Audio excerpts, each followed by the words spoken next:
Welcome back, viewers, and thanks for staying tuned to this week's edition of the Cover Drive. Thus far, we have brought to you a few of our young and exciting playing personalities, but this evening we take an administrative route. Tonight, we have with us a local entrepreneur and former president of the local Cricket Association and a former director of the West Indies Cricket Board in Mr. Trevor Phillip. It's a pleasure having you on this show. Welcome. Thank you, Craig. Mr. Phillip, could you please tell us the role of the National Cricket Association? The National Cricket Association has the responsibility and is mandated to organize cricket, of course, both ladies and men cricket, on the national level. It is understood that cricket at the schools is the responsibility of the whatever ministry is, but generally to administer cricket outside of the ministry's cricket. Okay. Could you particularly go into the intrinsic responsibilities of the? Okay.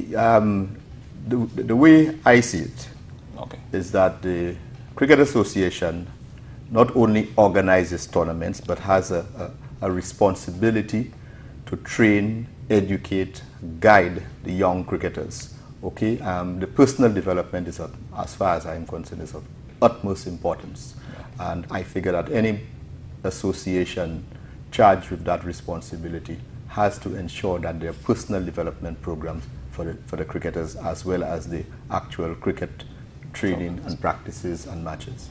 Okay, Mr. Phillip, you made reference to several pieces of infrastructure being put in place in terms of player development, and not just personally, but their skills as well.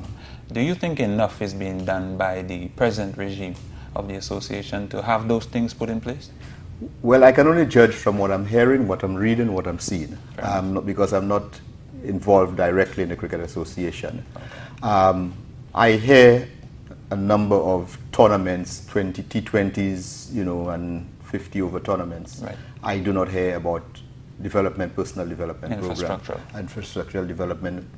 I don't hear the periphery in terms of scoring and training and those kind of things. I hardly hear those things, and I figure that's very important in terms of the development of the total game. So I would say, based on what I'm hearing, either the PR is not good enough, or I'm not happy with what I'm hearing coming out. Okay, Mr. Phillip. It's quite important that what you said, but as a president, you yourself have been a former president. Have those limitations you mentioned, were they one of or some of your troubles during your tenure? Oh, we were challenged because we did not have, and most cricket associations have that affliction, not sufficient funds. Right. But it was one of the things that I pressed the West Indies Cricket Board for, in terms of, I think you are beneficiary of that on more than one occasion. On those programs that we had the training for scorers, we had scorers workshops, we had personal development officers workshops, and we had some, I think 5 or 6 of the young guys who we sent on different training programs, and I was adamant that the West Indies Board had to provide funding for that, and even when they didn't, I had private business people, who were willing to contribute towards those kind of programs. Okay. Being that you mentioned private entities, what role do you see that the sporting, the corporate St. Lucia, so to speak, has in the relationship with the St. Lucia Cricket Association? Well, we should work hand in hand, because many of our business people, they know that one of the ways that you discipline or get discipline into young people, is by sports. Certainly. Now, a number of our business houses recognize that cricket requires a little more discipline than some of the other sports, because the patience, cricket runs over a longer period of time. It challenges your patience, your discipline, and whatever, more than some of the other sports. Yeah. And the business persons would like to know that some of the people they employ have gone through some, official training in that regard. So they're quite happy to work along with an association like the Cricket Association to make sure that those things happen.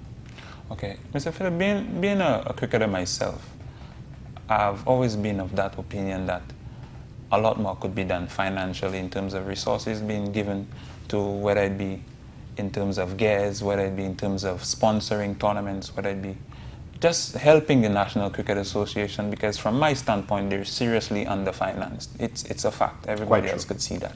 And I think, I personally of the opinion that they should definitely come forth and really, despite the underperformance of St. Lucia teams in times gone and at present, I mean, they do have a serious part to play in developing and obviously giving some financial resources to the teams coming up.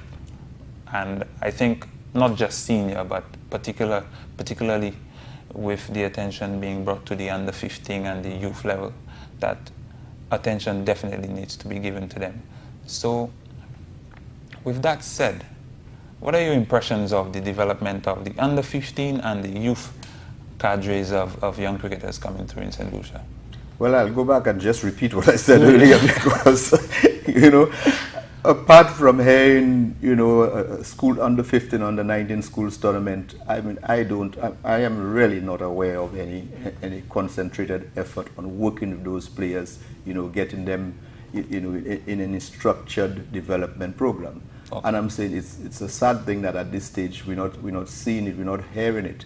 I mean, I know there are other fringe programs where people are coming, but these things are mostly done on a private basis. I think it's about time that the Cricket Association opens up, because the Constitution makes provision, you know, for individuals to be members of the association. Right. Okay? And if you have individuals as members, that can augment your resources, even if those other you have to widen the pool, because the businessmen are stretched. Right. Okay, they are stretched with we have a small mercantile community in this country, right, and everybody's after them, for the government, everybody's after them. So we have to help ourselves in some regard, and one of the ways is to invite the general public to become individual members of the association.